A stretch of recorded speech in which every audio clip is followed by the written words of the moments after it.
Well, thank you, Lindsay and Senator Blumenthal.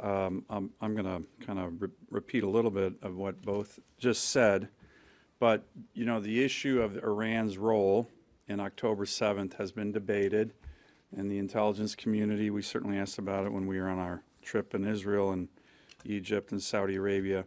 But as Senator Blumenthal just stated, there's no Hamas without Iran. There's no Hezbollah without Iran.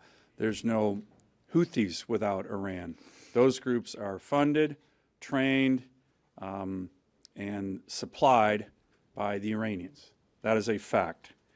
And it's not just the Iranians backing proxies to kill Israelis, which we've seen.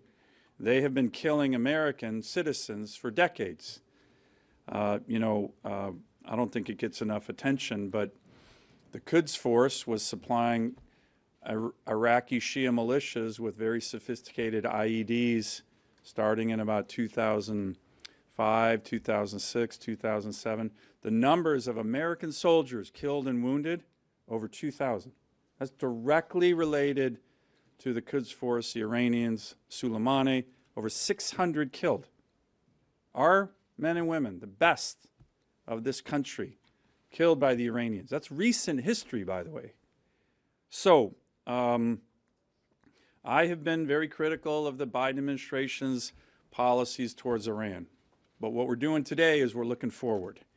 And not just with regard to this resolution, but with what Senator Blumenthal just mentioned, there is strong bipartisan support to reimpose and tighten the economic sanctions, the oil sanctions, to reimpose the ballistic missile sanctions, which expired at the UN 3 weeks ago, to impose secondary sanctions, to go to companies who invest in the Iranian oil and gas sector and use American leverage and muscle to get them to divest. There is a whole suite of things we can be doing right now as a country to weaken Iran and choke them off. This is not kinetic.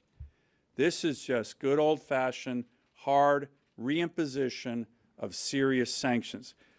I raised this issue with the President of the United States on Wednesday. To Senator Blumenthal's point, I think we're hopefully pushing on an open door when it comes to this administration. I recently raised this with the Secretary of Defense as well, who knows a lot about Iran. So we have a resolution here that's really important because it's bipartisan.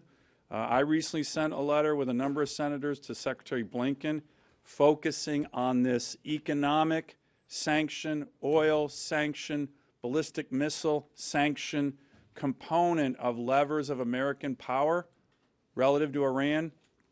And our message is there is strong bipartisan support to do that. And we are strongly encouraging the Biden administration to do it as well. Hopefully we're pushing on an open door. That was the feeling we got in the meeting last week, but it remains to be seen, but I'm hopeful that that's going to happen.